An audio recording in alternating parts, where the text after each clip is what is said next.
আমি বলেছিলাম জাভাস্ক্রিপ্টের ES6 version থেকে ক্লাসের কনসেপ্ট অ্যাড হয়েছে বা ক্লাস ইন্ট্রোডিউস করা হয়েছে জাভাস্ক্রিপ্ট ES6 থেকে।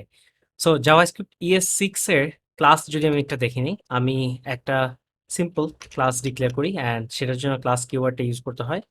অ্যান্ড সাপোজ কার, অ্যান্ড খেয়াল করবেন আমি যখন ক্লাস লিখি ক্লাসের যে নামটা সেটার প্রথম লেটারটা ক্যাপিটালাইজ হবে অ্যান্ড এটা কনভেনশন। সো অ্যাজ ইউজুয়াল অন্যান্য প্রোগ্রামিং ল্যাঙ্গুয়েজের মতো ক্লাস যখন ডিক্লেয়ার করি সেকেন্ড ব্রেকেট দিয়ে করে নিই। অ্যান্ড ক্লাসের ভিতরে একটা মেথড থাকে যেটা ডিফল্ট যখনই ক্লাসটা আমি ইনস্ট্যান্সিয়েট করি তখনই সেটা কল হয়, সেটা হচ্ছে কনস্ট্রাক্টর। সো কনস্ট্রাক্টরে আমি সাপোজ নেম পাস করব অ্যান্ড প্রাইস পাস করব অ্যান্ড কনস্ট্রাক্টরটা this dot name equals to name. হয়তো আপনাদের একটু কনফিউশন হতে পারে, কারণ যদি আপনি কোনো স্ট্যাটিক্যালি টাইপ ল্যাঙ্গুয়েজের অবজেক্ট ওরিয়েন্টেড প্রোগ্রামিং থেকে আসেন, জাভাস্ক্রিপ্টেরটা একটু ডিফারেন্ট, বাট অলমোস্ট সেম। ক্লাসের কনসেপ্টটা তো সব জায়গায় same. So this dot price equals to price. And আমি চাইলে তার কনস্ট্রাক্টর বাইরে অন্য কোনো প্রপার্টি দিতে পারি। For example started equals to false. So সবার প্রথমেই যে কোনো কার যদি ইনস্ট্যান্সিয়েট হয় সেটা প্রপার্টি স্টার্টেড প্রপার্টিটা ফলস থাকবে। দেন ক্লাসে আমি স্টার্ট দিলাম, সো স্টার্টেড এগেইন এইটার যদি ধরতে হয় দিস ডট স্টার্টেড বলতে হবে আমার। Started equals to true and stop যদি একটা করি আমি, this dot started equals to false. So আমি চাইলে ড্রাইভ আরেকটা আরেকটা মেথড লিখতে পারি, drive and if started equals to if not started দেই। সো ইকুয়ালস টু দিয়ে চেক করার কিছু নাই।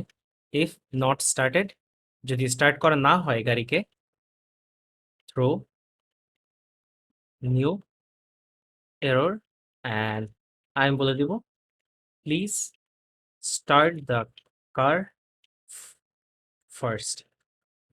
অ্যান্ড সোফার আমাদের একটা সিম্পল ক্লাস লেখা হয়ে গেছে। সো এই ক্লাসটাকে যদি ইনস্ট্যান্সিয়েট করতে চাই, আমি যদি বলি console dot log type of car. জাভাস্ক্রিপ্টে ক্লাসের টাইপ কি? এটা একটা ফাংশন, বাট আমি যদি এটাকে ইনস্ট্যান্সিয়েট করি তখন কি রিটার্ন করি? আমি যদি দেখাই কনস্ট্যান্ট। সো ফর এক্সাম্পল কোনো একটা গাড়ি, অ্যান্ড গাড়িটা হচ্ছে four wheeler or or Audi লিখি। সো ক্লাসকে ইনস্ট্যান্সিয়েট করতে হলে আমাকে নিউ কিওয়ার্ডটা ইউজ করতে হবে অ্যান্ড কার লিখবো অ্যান্ড এটার মধ্যে আমি প্যারামিটার পাস করে দিব অডি। অ্যান্ড সাপোজ এটার প্রাইস হচ্ছে 50 লাখ। সো অ্যান্ড আমি যদি টাইপ অফ অডি দেখি, সরি, এটা একটা অবজেক্ট। আর যদি আমি অডিকে প্রিন্ট করি, সো এটা আমাকে একটা অবজেক্ট রিটার্ন করে সেই প্রপার্টিগুলো দিয়ে। অ্যান্ড ক্লাসের ফাংশনগুলো কিন্তু এখানে লিস্ট ডাউন না। আমরা যখন অবজেক্টে কোনো একটা ফাংশন দিয়েছিলাম সেটা কিন্তু এখানে লিস্টেড ডাউন থাকে অ্যাজ আ প্রপার্টি, বাট ক্লাসের ক্ষেত্রে সেটা না। সো যদি কেউ ক্লাসের সাথে ইউজ টু না হয়ে থাকেন বা অবজেক্ট ওরিয়েন্টেড প্রোগ্রামিং কনসেপ্টটাতে না আসেন, আমি যদি এখানে BMW বলি, সাপোজ BMW যদি কোনো কারের মডেল না, বাট এটা সাপোজ 40 লাখ। অ্যান্ড আমি যদি বলি অডি ডট ড্রাইভ, আমি যদিও এটা এরর খাবো, ড্রাইভ করতে গেলে একটা এরর থ্রো করবে। সো আমাকে আগে অডিকে স্টার্ট করে নিতে হবে। সো স্টার্ট করে দেন ড্রাইভ করব। Audi dot start this dot started equals to true if not started is not defined. আমার এইখানে দিস মিস হয়ে গেছে, this dot started. And start করার পরে আমি এইখানে আর কিছু করিনি। যদি বলি কনসোল ডট লগ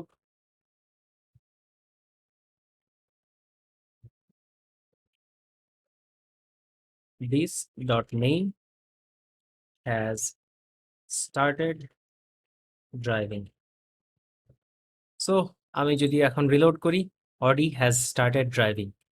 আর যদি এখন আমি BMW কে, বাই দ্য ওয়ে অডির যদি আপনি স্টার্টেড দেখেন এটা কিন্তু ট্রু। এগেইন যারা অবজেক্ট ওরিয়েন্টেড প্রোগ্রামিং এর সাথে ইউজ টু, তাদের কাছে হয়তো এইটুকু জিনিস ফানি মনে হতে পারে যে এটা তো বেসিক জিনিস, বাট আমি জাস্ট তারপর আরেকবার দেখিয়ে নিব। সো অডির স্টার্টেড ভ্যালুটা ট্রু, বাট কারের বিএমডব্লিউ এর স্টার্টেড ভ্যালুটা ফলস। দ্যাট ইজ আমি এখানে প্রতিবার ইনস্ট্যান্সিয়েট করে নিচ্ছি আহ, এই ক্লাসটাকে নিউ কিওয়ার্ড দিয়ে। আমি যখনই কল দিচ্ছি সে আমাকে একটা অবজেক্ট রিটার্ন করে। বাট মজার বিষয় হচ্ছে আমি যখন কারের টাইপ অফ দেখেছিলাম সেটা একটা ফাংশন দেখিয়েছিল। সো এই ক্লাস কনসেপ্টটা জাভাস্ক্রিপ্টে আসছে কিভাবে, বা ক্লাস যখন ছিল না তখন কিভাবে ক্রিয়েট করতো জিনিসগুলা, এই নিউ কিওয়ার্ডটা কিভাবে ক্রিয়েট করতো? অ্যাকচুয়ালি তখন যেটা করতো ফাংশন কার, অ্যান্ড কার যেটা রিটার্ন করতো আমি যদি একটু দেখাই, অ্যান্ড কার দুটো প্যারামিটার নিত, একটা হচ্ছে নেম, একটা হচ্ছে price. And car actually return করতো আমার, কার একটা অবজেক্ট রিটার্ন করতো নেম, অ্যান্ড নেম হচ্ছে যে নেমটা আমি উপরে পাস করেছি সেটা, অ্যান্ড প্রাইস, প্রাইস। অ্যান্ড এখানে চাইলে আমি ফাংশনগুলো ডিক্লেয়ার করতে পারি, স্টার্ট, ড্রাইভ, এগুলো ডিক্লেয়ার করতে পারি, বাট এখন এটা স্কিপ করব। সো আগে যেটা করা হতো ফাংশন দিয়ে এই কাজটা করা হতো। সো ফাংশনে যখন করব আমি আসলে ফাংশনকে এইভাবে করতে পারবো। আমি যদি দেখাই, অ্যান্ড আপনারা এখানে দেখতে পারবেন। সো ফাংশন দিয়েও আসলে একটা অবজেক্ট রিটার্ন করে সেই কাজটা করতো আগে। নিউ কিওয়ার্ডটা ইউজ করা যেত যখন ফাংশন এইভাবে ডিক্লেয়ার করতাম, বাট তারপরে ক্লাসের কনসেপ্টে চলে আসছে। এখন আমরা ক্লাস ইউজ করি, বাট ক্লাস আসলে ভেতরে ভেতরে এই কাজটাই করে। সো আমি জাস্ট এই ভিডিওটাতে দেখালাম যে ক্লাস কনসেপ্টটাও বা ক্লাসের জিনিসটাও জাভা স্ক্রিপ্টে এখন এক্সিস্ট করে। সো আমরা full fledged object oriented programming use করতে পারবো। By the way, private, protected or public, এই কনসেপ্টটা যদিও যে র জাভা স্ক্রিপ্টে বা আহ, এই জাভা স্ক্রিপ্টে এই স্টিল এক্সিস্ট করে না, বাট আমি যদি কোনো একটা ক্লাসে কোনো একটা প্রাইভেট ভ্যারিয়েবল ডিক্লেয়ার করতে চাই, আমি সিম্পলি আমি যদি ক্লাসের ওটাতে ব্যাক করি, ইয়াস, আমি বলে দেই এইটা একটা প্রাইভেট, দ্যাট ইজ একটা আগে আন্ডারস্কোর দিয়ে দিই, যদিও এটা অ্যাকচুয়ালি প্রাইভেট না, আমরা জানি প্রাইভেট না, বাট এটা দিয়ে বোঝায় যে you should not access this variable, এইটা শুধু এই ক্লাসের ভিতরে এক্সেস করার জন্য। সো এটা এটা একটা জাস্ট কনভেনশন। আমি জাভাস্ক্রিপ্টে যে ক্লাস এক্সিস্ট করে সেই জিনিসটাও একটু করে দেখিয়ে দিলাম। সো আমি ক্লাসের খুব বেশি ডিটেইলসে আসলে যাই নাই। রিজন হচ্ছে যদি আপনি ক্লাসের কনসেপ্টের সাথে ইউজ টু হয়ে থাকেন বা অবজেক্ট ওরিয়েন্টেড প্রোগ্রামিং এর সাথে যদি ইউজ টু হয়ে থাকেন দেন ইটস গুড, কারণ ক্লাস এখন সব জায়গায় কাজে লাগে। বাট যদি না হয়ে থাকেন, আমি আসলে এই টোটাল অবজেক্ট ওরিয়েন্টেড প্রোগ্রামিং এর কনসেপ্ট, এটা একটা হিউজ কনসেপ্ট। এই কনসেপ্টটাতে যে আর হচ্ছে আপনাদেরকে প্যারা দিতে চাই না। আমরা জাভাস্ক্রিপ্টের অনেক অ্যাডভান্স জিনিসপত্র শিখেছি, but object oriented programming totally যে কোনো প্রোগ্রামিং ল্যাঙ্গুয়েজের বলা হয় object oriented programming, actually programming ওয়ার্ল্ডের একটা ডিফারেন্ট প্যারাডাইম। সো ওই জায়গায় যাওয়ার আগে আমাকে আসলে আপনাকে অবজেক্ট ওরিয়েন্টেড প্রোগ্রামিং বুঝিয়ে ওই কনসেপ্টটাতে অনবোর্ড করে ওইটা টোটালি আরেকটা নতুন সেকশন হয়ে যাবে। এই জন্য খুব বেশি ডিটেলসে আমি ক্লাসের যাইনি। অ্যান্ড এই ভিডিওটা এই পর্যন্তই। সবাইকে ধন্যবাদ।